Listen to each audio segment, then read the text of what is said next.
Alrighty, everyone, it's 1 p.m. We're going to resume our symposium for the afternoon session. So everyone can take their seats. And for those of you joining online, unmute, come back. All right. So thank you all for joining. If you're attending in the morning session, thanks for sticking around. If you are just joining us now, welcome. My name is Jordan Metz. I'm the Vice President of the Rice Science Policy Network and a PhD candidate here at Rice University in chemistry. I research nanotechnology to degrade persistent pollutants in water in the lab of Dr. Pedro Alvarez here at Rice. I plan to graduate this summer, and this fall I'm honored to serve as a AAAS Congressional Science and Technology Policy Fellow in Washington, D.C. It's my honor to introduce and moderate this afternoon's sessions. So our first speaker this afternoon and our keynote speaker for today's symposium is Dr. Marcia McNutt.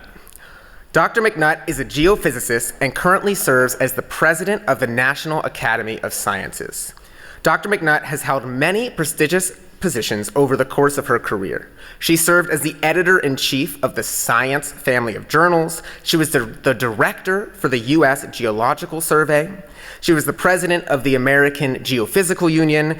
She was a professor of geophysics at MIT, just to name a few of her many positions and accomplishments. I could go on and on with her bio, but I want to keep it short so you can actually hear it from her for most of this session. She has many of these different honors and awards. She's worked under administrations of multiple presidents, and we're really thrilled to welcome Dr. McNutt to speak virtually to us today. So we're going to start the afternoon session with this presentation by Dr. McNutt. Now, as a reminder, afterwards we're going to open up to conversations with the audience, both in person and virtually, but all of our questions are going to be submitted through this Google form. And so if you're here in person, you can see a QR code on your table. Please use that QR code to open up the Google form. You should be getting a link if you're attending online to ask your questions through that, and I will be moderating the Q&A here. Please try and keep your questions short, just a couple of lines. Also, as a reminder, today after our next two speakers at 3 p.m. Central, we're going to have dedicated time for an organized set of discussion groups in which you can meet and discuss certain topics of interest with the other attendees, both online and in person. So we hope you stick around for that. So without further ado, I'm going to turn over the floor to Dr. Marcia McNutt.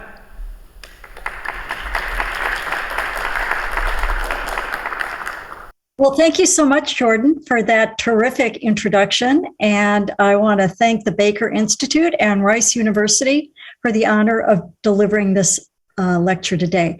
Let me share my screen with you because I have some slides I'd like to go through. And maybe, Jordan, you can let me know if you're seeing these. How does that Yeah, we're seeing them. Oh, good. Looks good. All right, super. Okay, so I was asked to speak about the role of the national academies in policymaking.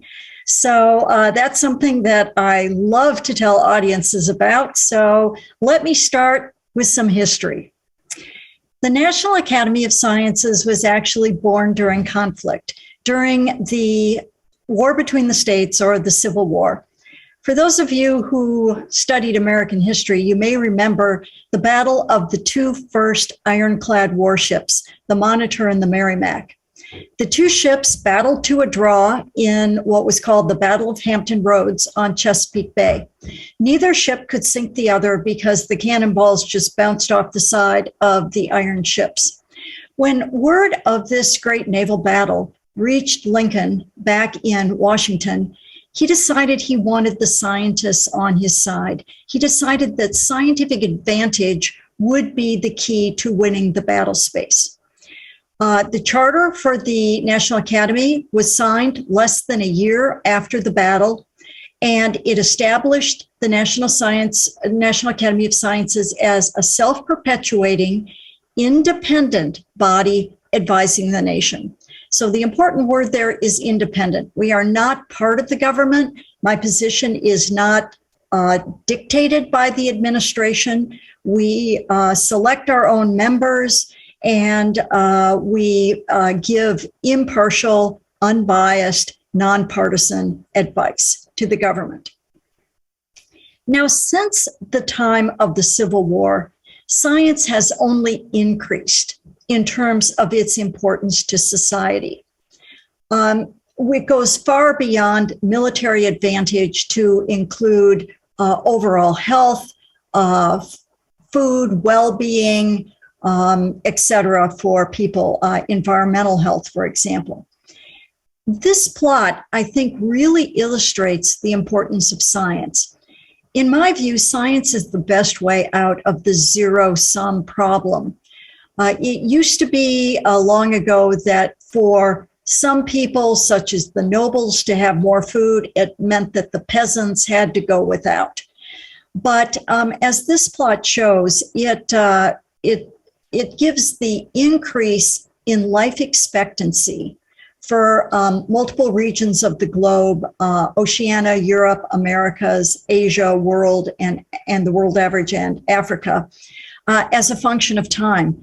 And what you can see is, since the start of the increase in science in the beginning of the 19th century, or the end of the 19th century, and particularly right after World War II, that basically everyone has gotten ahead.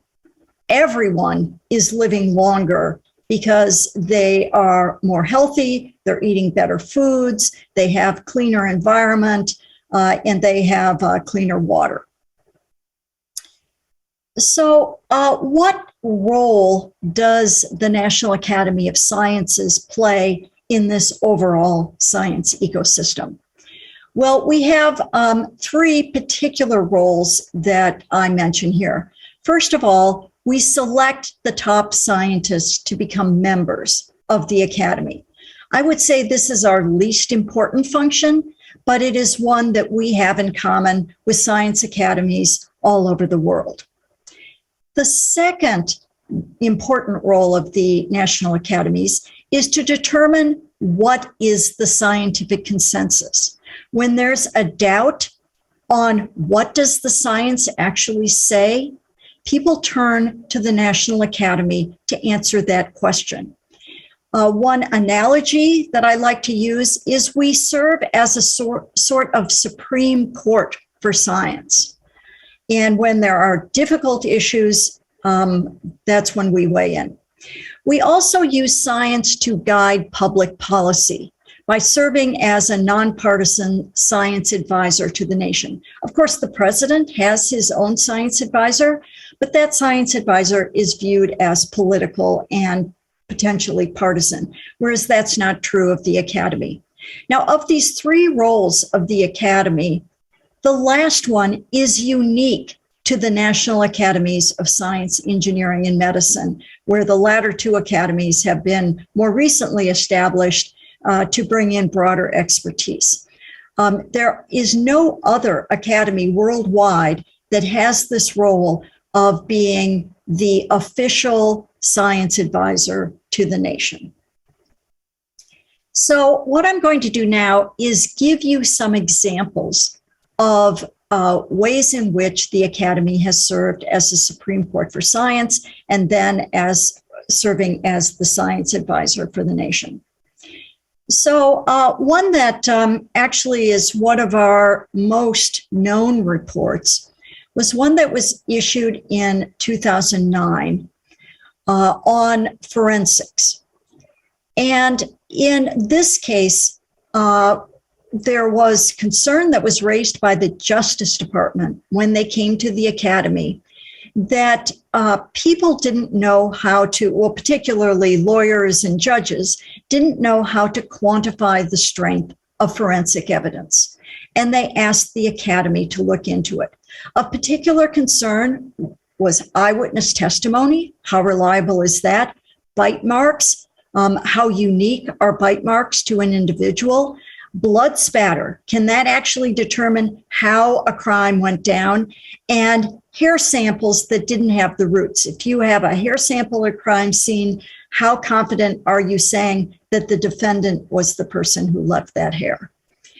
Well, what the Academy actually found was that with the exception of DNA, none of these other forensic techniques were on solid scientific footing, and they needed to be put on solid scientific footing. As a result of this report, thousands of death row cases were appealed, and numerous death row inmates have now been exonerated based on going back into their case files and finding DNA evidence that could not be analyzed at the time, but can now, and exonerated the person who had been originally convicted of the crime. Another example of serving as the Supreme Court for science is the topic of immigration in the US. This study was requested back in the mid part of the last decade. And what was important about it was funded not by the government, but by a private foundation, so as to be apolitical. It was started under the Obama administration, but delivered in the ramp up to the 2016 election. There were a pair of reports, one on the integration of immigrants into American society, and a second one on the economic and fiscal consequences of immigration.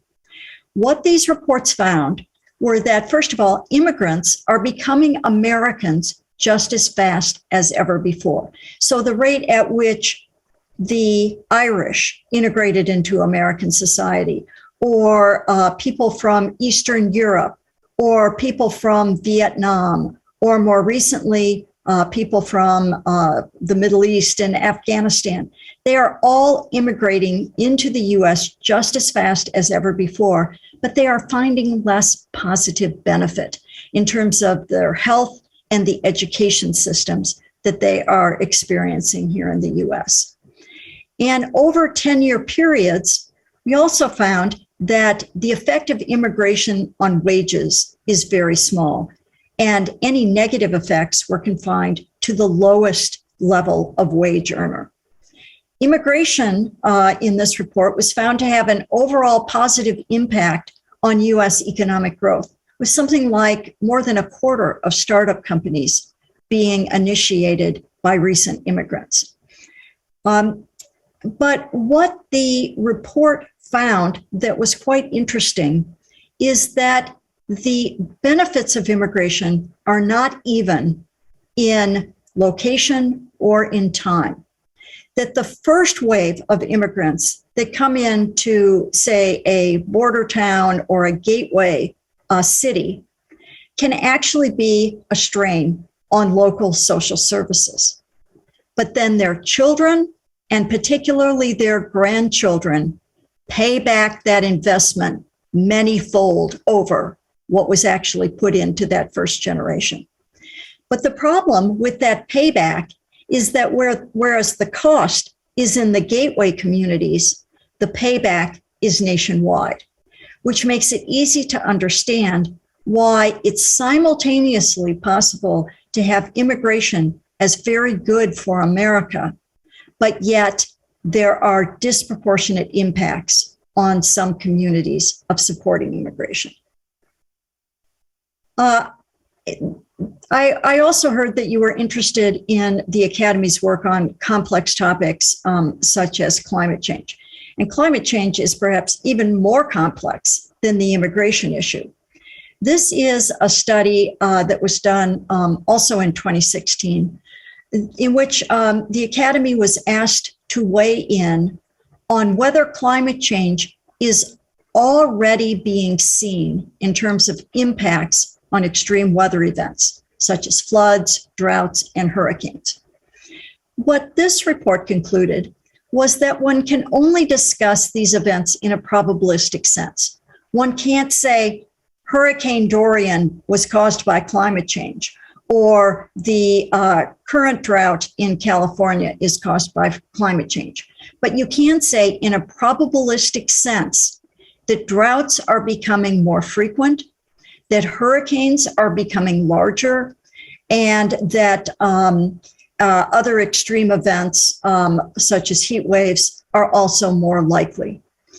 The way they came to this conclusion was the report committee both looked at the change in historical patterns of these extreme events, but they also went back to the fundamental physics to say, how might climate likely influence these extreme events through physical models? In other words, can you see it both in the data and relate it back to physics fundamentals? And they came up with a list of confidence level with which these extreme events could be attributed to climate change. I understand that this audience might also be interested in some aspects of inequality. This was a landmark report from 2018 on sexual harassment of women. And I show on the right side a diagram or a cartoon that was created to illustrate the problem of sexual harassment of women. At the time that this report was written, there was a misperception in the community that only the part of this iceberg that is above water is what is considered sexual harassment, sexual assault, rape, quid pro quo, threatening that if you don't give sexual favors, you will be dismissed or not get your degree or whatever, and unwanted sexual attention.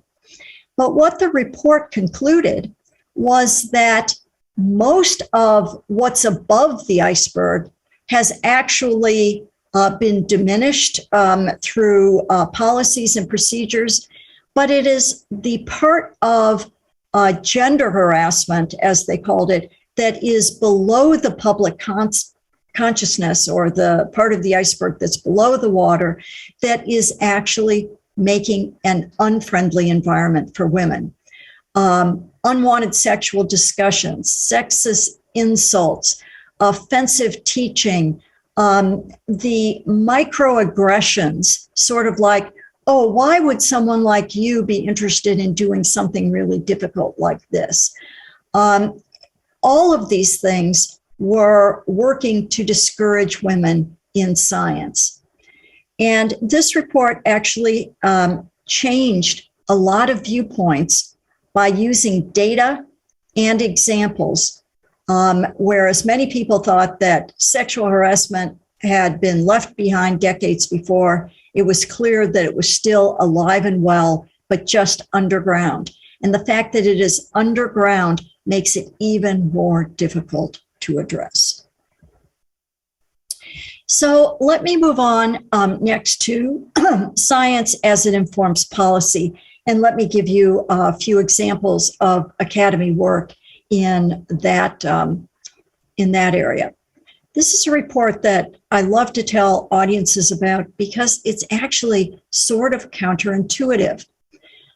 This was a report that was done in 1986 at a time when it became clear that secondhand smoking was a threat to human health.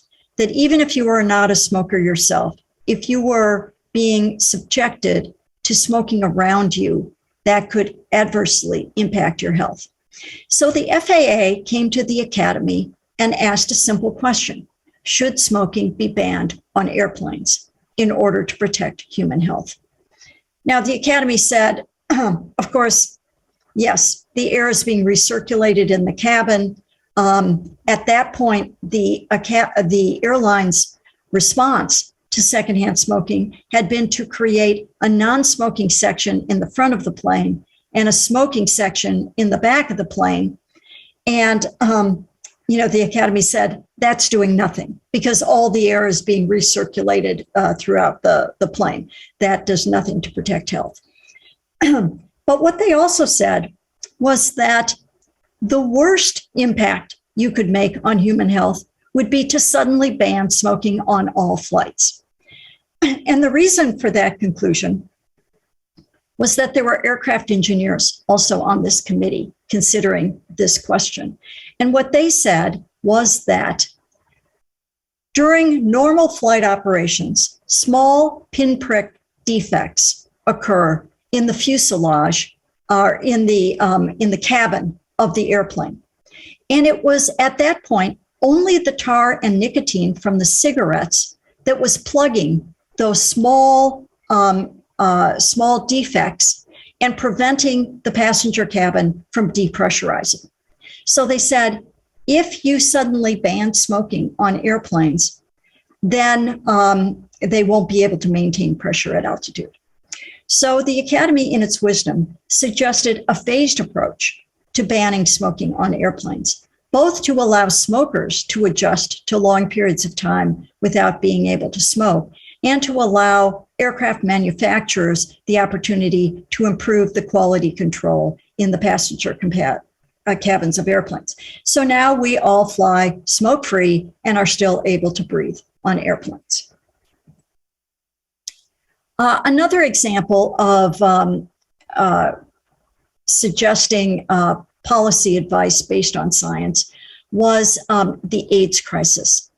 Now, many of you, I'm sure, are too young to remember a time when AIDS was a life-threatening disease that was running rampant through particular communities, particularly the intravenous drug community and the homosexual community. At the time, the view of the administration was that this was a scourge on people who had chosen bad lifestyles. So the administration was unlikely to take any action on AIDS. This Academy report, Confronting AIDS, Directions for Public Health, Healthcare, and Research, completely turned around the advice or the position of the administration. What the report concluded was that there was nothing specific to these communities, which meant that they were the only ones vulnerable to AIDS. And that if the government didn't take immediate action to develop treatments for AIDS and prevention for AIDS, that this would spread through the blood supply into the entire American society and would become a public health crisis. So the administration took this advice and put a lot of funding into AIDS research to both provide preventative measures and treatments for AIDS, such that now in the US, rarely does anyone die of AIDS. What was amazing about this was during the Reagan administration. And the President Reagan's common quip was that government is not the solution to our problem. Government is the problem. And yet the government stood up and confronted this crisis. And the impact was clear when you compare the fact that AIDS cases and AIDS deaths started plummeting in the US, whereas they continued to rise in Africa, where there was no acknowledgement that HIV causes AIDS and anything should be done about it. So you can see that life expectancy was rising in all these countries in Africa. And then when the AIDS crisis hit at the end of the 1980s, life expectancy plummeted throughout Africa because of failure to act on AIDS. And the US was saved from that fate. That report on sexual harassment of women also led to policy actions. As a result of that report, we created what was called an action collaborative, in which leadership from academic institutions all around the country got together to decide what should be done about preventing sexual harassment and creating an open and welcoming environment for women. What the report had concluded that wasn't working was simply requiring legal compliance, most kinds of training were actually backfiring. And the approach in most universities of quietly dismissing sexual harassers and allowing them to move on to other institutions, in other words, kicking the can down the road, was actually making the problem worse. What was working and what this action collaborative embraced was how to create more inclusive, respectful environments in universities, how to diffuse hierarchies. In other words, most of academia is in sort of a feudal indentured servant kind of model where women students are beholden to their advisors for their funding, their thesis work, and their ultimate job prospects. And if you don't diffuse that hierarchy, then it will be difficult to create a fairer environment for women. The Action Collaborative developed ways to support the targets of harassment, to enforce policies against sexual harassment, and to make everyone responsible, for example, by conducting bystander training so that people get involved when they see bad things happening. We are taking this same model and also applying it to the underrepresentation of minorities in science, because many of the issues are the same and many of the interventions are also the same. Although there are some differences, and in particular, a recent Academy report pointed out the excessive, almost the dual identity of, for example, African-American women, both being women and a minority, and the burden that that places on them. Next, let me say something about actions for climate. This was a pair of reports that were done in 2016 that asked the question, what does the science say about intentionally engineering climate and what should be done? It turned out in the end to be a pair of reports, one on climate reflecting sunlight to cool the earth, that is changing Earth's albedo, and the other was on carbon dioxide removal and sequestration. These reports showed that these two different approaches to climate engineering actually had very different outcomes. For example, reflecting sunlight does not address high CO2. It just masks the problem. Whereas CO2 removal actually does reduce high CO2 concentrations. Reflecting sunlight has novel global risks to it, whereas CO2 removal was viewed to be fairly safe environmentally. Reflecting sunlight is inexpensive compared to the cost of curbing emissions, whereas CO2 removal is very expensive. It is much cheaper just to not emit the CO2 in the first place than to try to remove it after it has been emitted. Reflecting sunlight can produce short-term impacts, as is seen when, for example, there's a large volcanic eruption that puts particles in the air that reflect sunlight, and immediately we see a cooling of the globe. Whereas for CO2 removal, the results accumulate very, very slowly. Reflecting sunlight, it could be done unilaterally. One nation or one large corporation could decide to put particles up in the stratosphere to reflect sunlight, whereas CO2 removal will require international cooperation before it will have much impact. Reflecting sunlight needs governance, mostly because of those novel global risks, whereas governance is unnecessary for CO2 removal. Reflecting sunlight, once you start it, you have to keep doing it, and keep doing it every year or two in order to maintain the impacts. Otherwise, the full onslaught of global warming will immediately reappear.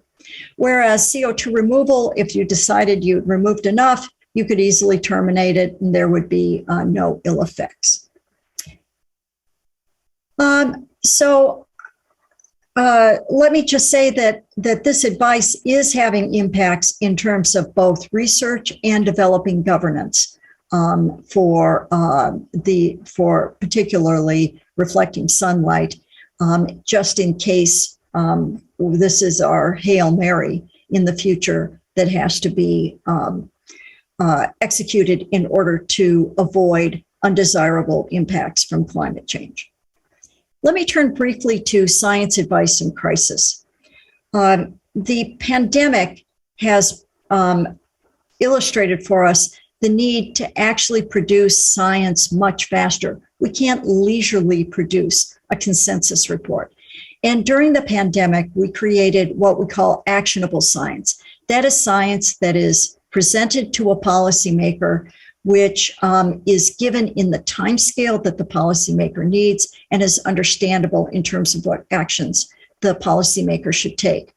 An example of two very quick letter reports we did, one was on crisis standards of care for COVID-19, and the other was encouraging COVID-19 protective behaviors. And there were many more that we turned around on timescales of a week or two in order to provide advice to the government.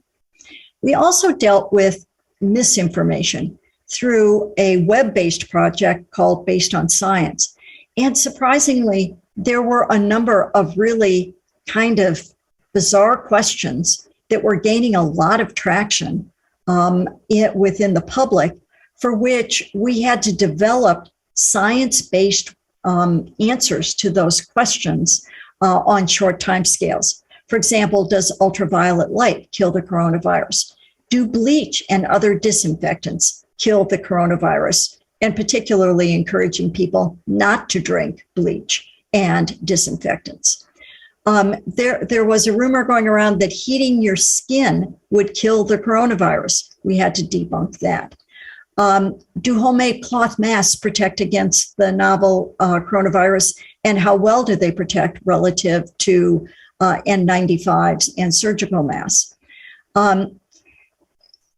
Just because you have antibodies, does that mean you're immune? And the answer is no. And does hand sanitizer kill the coronavirus? Those were some examples of things we put up very quickly on the web, all written at the 8th grade level in order to address the likely audience. And then finally, let me just end with this.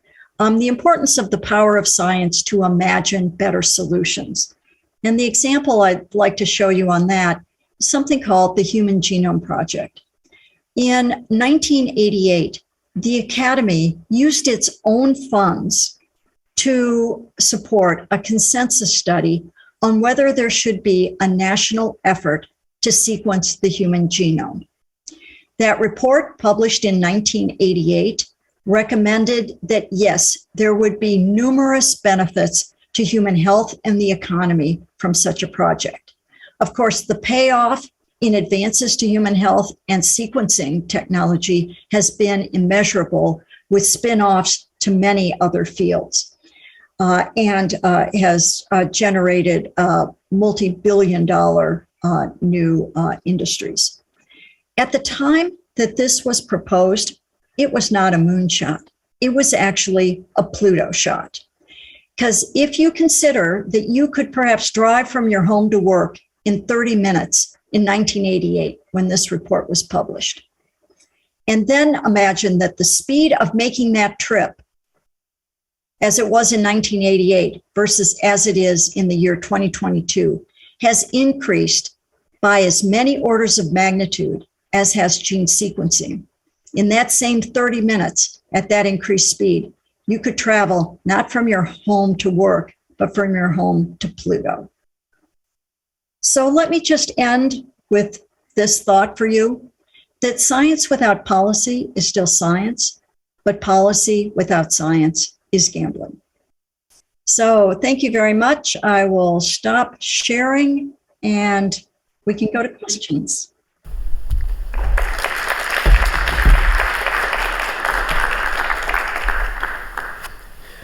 Thank you so much, Dr. McNutt. What a wonderful speech. Especially, I had no idea about the unintended consequences of smoking on the plane. So that was fascinating.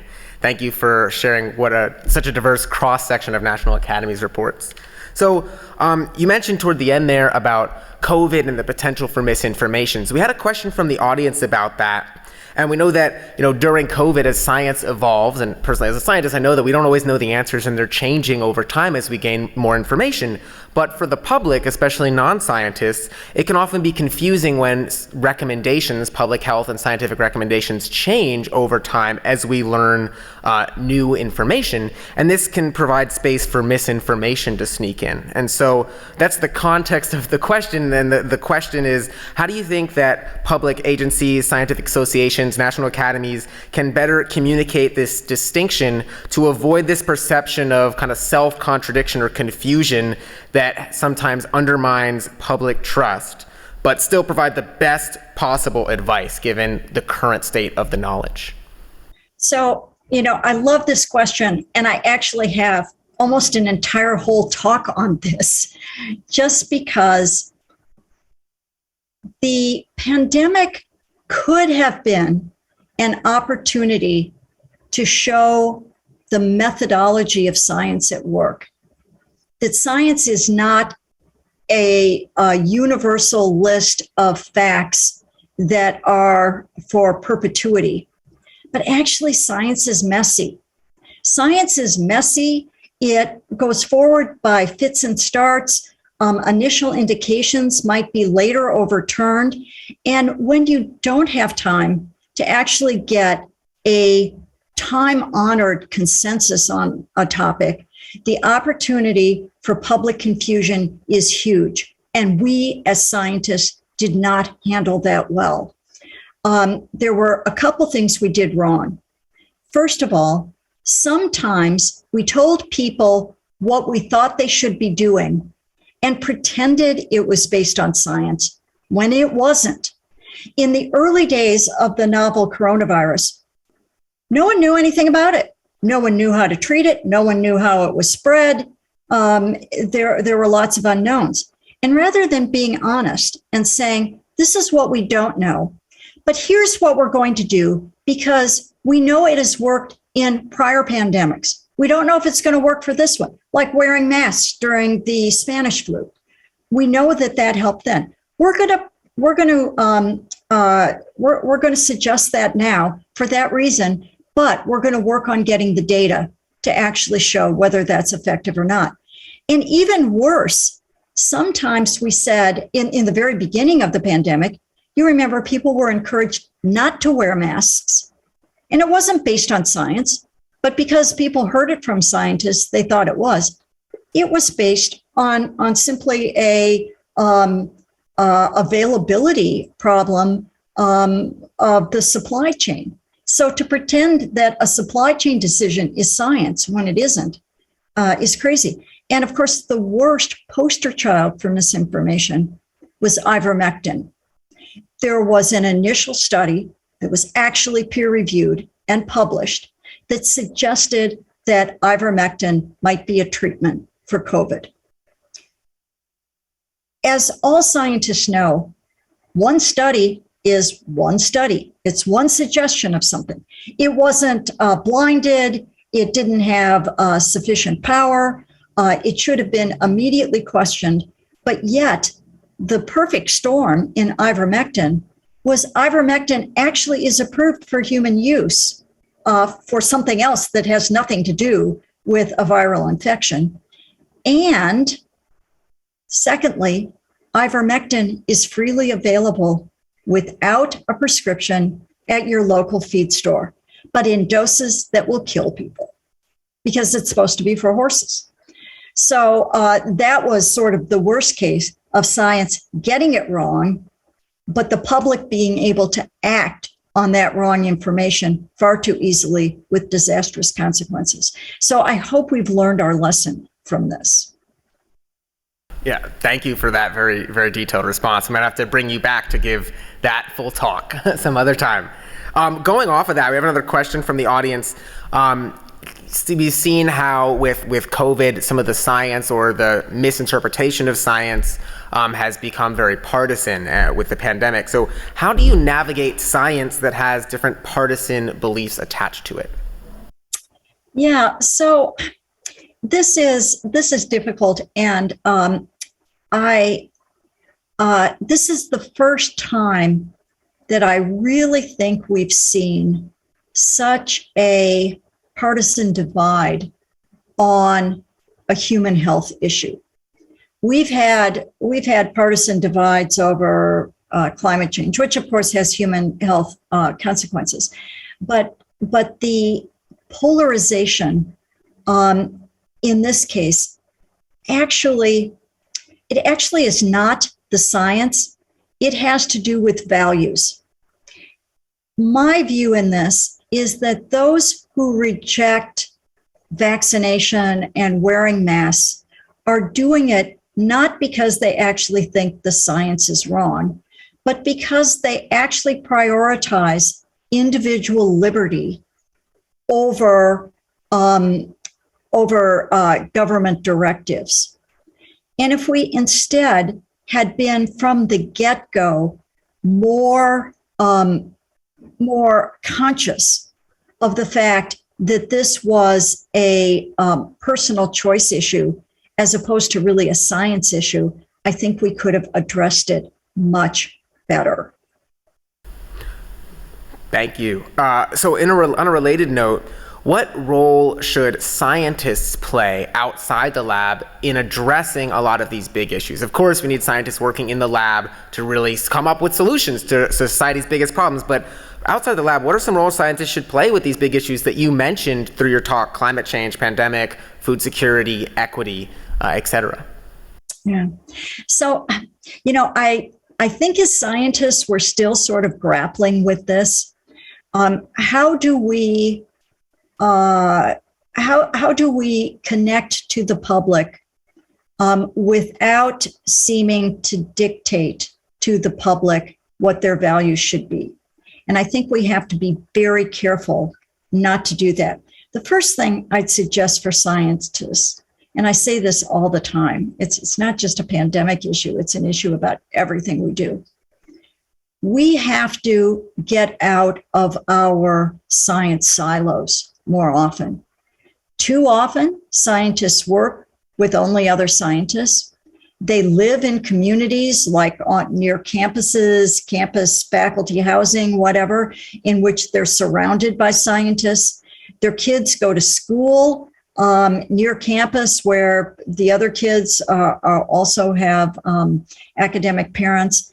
And we socialize with other academics. We really have to get out of those silos and spend more time with people who think, work, and act differently than us, and show that we have a human side and that we have a lot in common. Just as an example, I'll give you my family for more than 20 years now. Every summer, we've gone camping in the Sierras with a group of people who are from all over California, from the reddest part of the states as well as the blue parts. And what we all have in common is we love spending a 10-day period up in the Sierras, enjoying nature and camping with our families. This has been the best insight for me as to how politically very conservative people think, and their best insight to the fact that scientists are human by getting to know me. We talk about how much we want the Sierras to be there for our grandchildren, and yet how we see things changing before our very eyes, how a certain pass that we never were able to get through in July because there was too much snow is now snow-free in June. And changes we see to the ecosystems around us, drying up streams and valleys. This is very important because this is what actually connects them to the fact that climate change is real, and it's real for them. Yeah, thank you. I mean, forming that interpersonal connection, so if you see someone as human, like earlier one of our panelists was saying that many of the people in the general public just have never met a scientist. And so how do you humanize that? That's such good advice and really important for everyone in the audience to take away, and for me personally. So thank you. We've got a couple of questions about the National Academy, and so just wanted to ask you that. So one of the questions was that when releasing a report, how does the Academy disseminate its findings to the general public beyond advertising just government entities? And would the Academy be responsible for any public information campaign at the same time to better get the information out, or is it just about releasing the report? Yeah, so I really love this question because this is a position of the Academy that has really changed over the last, since I've been president at least. When I came in as president, we wrote a new strategic plan. And one of the big, hairy goals in the strategic plan was to do a better job of communicating the results of our deliberations to a broader audience. Now, I will admit there are occasionally the report we do that is a very specific issue that's targeted at one agency, and basically handing it to that agency is the right thing to do. One we did recently, for example, for I think it was either the Fish and Wildlife Service or the National Park Service, I think it was Fish and Wildlife, was on some very esoteric question of whether an endangered red wolf was actually a single species or whether there were several species of them. And that's something that, most members of the public probably view as a question that they don't really care about. But many of the reports we do are of great interest to the public. So what we do is, first of all of our reports are online and freely available. But we also recognize that most of these reports are too dense and too scholarly for the typical member of the public. So for ones that we particularly see as having public interest, we ask the sponsor for sufficient funding to create a release campaign in which particular materials are distilled for a public audience. That there will be, short virtual pamphlets, and we have a whole tweet campaign to send out the main findings. The pandemic has actually been a benefit to our releases because most of the formal releases prior to the pandemic were done in the Academy auditorium, which had limited seating and it was mostly journalists. Now we do these releases through virtual events online and invite everyone through Twitter, Facebook, and other mechanisms, email solicitations, to come and hear about the report in simple language for the public. That's awesome. We have another audience question about the reports. How does the National Academy of Sciences evaluate the impact of the reports it produces? Yes, I love that question too, because this is something that we spent a lot of time really mulling over. When I arrived at the Academy, impact was anecdote. We would just, hear from someone that the report, like the one on forensics, it was the Innocence Project that told us how many death row inmates had actually had their convictions overturned thanks to that report. It wasn't anything we did. It just happened to come in through the Innocence Project. So now we are much more thoughtfully trying to track impact. And the first thing we do is we ask the committee that actually wrote the report to come up with a simple table of what sort of impacts would you like to see. Do you want to see legislation? Do you want to see something as simple as the conversation being changed? And that's what happened with that immigration report. It changed the conversation. about what the impacts of immigration were, from being it's good, it's bad, to having that nuance of it's good for the nation overall over time, but it can be bad for certain communities over the short term. So just changing the conversation can sometimes be what we expect to see. Sometimes we might expect to see action taken by the public on something. And so we ask the committee to decide, what do you want to see happen? And then we track that. We we report back to the funding agency as well as to what those impacts have been. Thank you. That's really interesting to know. So you mentioned toward the end of your talk about the Pluto shot and how that really fascinating analogy about the drive, a 30-minute drive in 1988 would bring you to Pluto now at the same speed as the Human Genome Project has accelerated. And so a question from the audience is, what's the next Pluto shot for our current generation of sciences? So, it's hard to single out any one field, but I think that let me mention just two broad areas where I think there are Pluto shots. One is in synthetic biology, and the other is in AI. I think those are two areas. And let me just tell you one in AI that I heard about the other day that fascinated me. And it was a machine learning exercise that took a whole bunch of scientific papers and science papers that had been written, a decade ago, and it compared how well the science has stood the test of time, and what were the features of those scientific studies that had meant that they were reproducible, that they were reliable, that they were done with integrity, and that they were something that you could actually build on that work. Then after they trained the machine on those papers for which they knew the result, they brought in a completely different group of papers, and they asked the machine to predict which of those papers were reliable and believable, and which ones were probably going to not stand the test of time. And the machine got it right in 100% of the cases. So now you can imagine, what if we had the computing power now to do this with every single scientific study?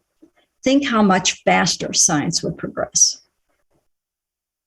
Yeah, that's amazing. And just, it makes me think of a study I heard recently about AI generated faces, and people have trouble distinguishing between real faces and AI faces, and maybe we'll need a new National Academies reports on crime and forensics because of stuff like that. So it's interesting how it's really changing the game. Well, and deep fakes too. Yeah. We got a question kind of going back a little bit in your career. What really interested you in science and the area of your science you got your PhD in, and how has that affected your career? So that's an easy one to answer. You have to understand that I was an undergraduate in physics in the early 1970s, and like most of my generation who are undergraduates in physics, there were sort of two areas of science that seemed the most exciting. One was astrophysics, and the other was particle physics. But my physics professor took me aside when I was, within a year of graduating. He was my advisor, and he said to me, "I want you to read this Scientific American article." And he knew that I was thinking of where to go for graduate school. But he said to me, "The issue with particle physics and with astrophysics is these have become such large-scale scientific endeavors that you are part of a huge team. And when you get to publish a paper, you're one of 100 or 200 authors. And so it's really hard to establish your own individual reputation in those fields. But he said, you've taken some geology courses, so read this article. And what the article was the first paper for a non-specialist audience on plate tectonics that was published by John Dewey in Scientific American.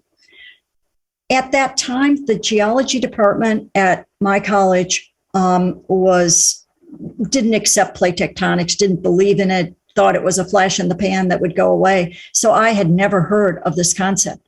I read that paper and I said, this is so simple. This is so beautiful. This all has to be right. So I immediately did an about face, stopped applying to any physics departments, and said, all these plate boundaries, or most of them anyway, are underwater. I need to go to an oceanographic institution. So that's what I did. And I got in on the ground floor of a scientific revolution. I got to graduate school, and there was no need to read all these papers going back, 4 or 5 years on a topic, because basically there weren't any papers worth reading. All the evidence had to be reinterpreted within the new paradigm. And so as a graduate student, I was leading oceanographic expeditions because the faculty couldn't get on board fast enough. So it was an exciting time. Wow, you have an amazing story. We have a question going a little bit further in your career. As the editor-in-chief of the Science family of journals, one thing you worked on was making scientific publishing more available to the public through open access journals. How do you see this progressing, and how will that affect the future of scientific research and its impact on the public? So let me tell you this little story. So when I was editor-in-chief of Science, I said, we need to start an open access journal. And we were thinking, what should we call it? And some people thought, let's call it Science Open. And I said, no, we're not going to call it Science Open, because in the near future, all journals are going to be open. And having open in your title will not distinguish you from anyone else. So that's how we came up with the name Science Advances. And I still believe that's true. Obviously, the speed at which journals have either converted to hybrid or converted to fully open access, or that journal families have created new open access titles has been truly astounding. And I was just in a conversation with some people the other day, and I can't say too much about it because it's just being considered. But we decided what we would do is pull together a meeting and pick one area of science, and it's an area of great public interest, and figure out how do we make all of the science in this field open. And if we can make all of the science in this one area of research open across all journals, all families, for-profit, nonprofit, whatever, then that is our test of how quickly we can convert all other fields to be completely open as well. Wait, so what happened? So we're planning the meeting. Oh, okay. I'm looking forward to that. That's wonderful.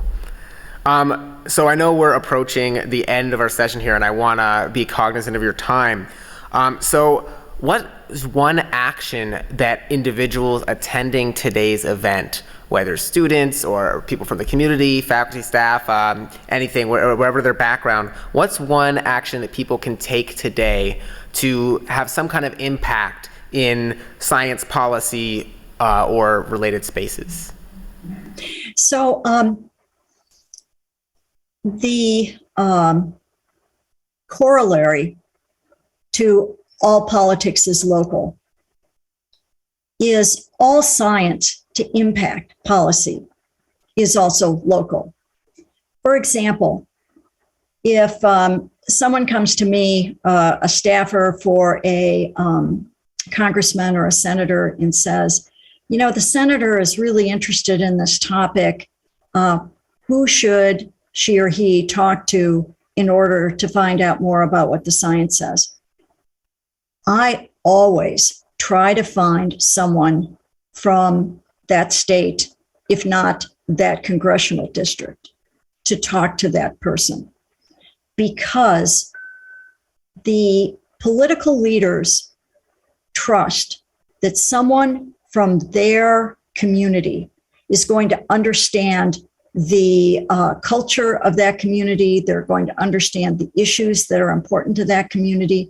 And if that person can bring the science perspective, but it's couched in the local situation, that is really strong. So what I'd say to every one of you, send just a quick note. Many of you are perhaps left home because you're postdocs or students at a university, but the fact that you have roots somewhere else is so critical. Drop a note to your state and national representatives and say, this is who I am, and this is what I know about. And if you ever have any questions, consider me your scientist on call.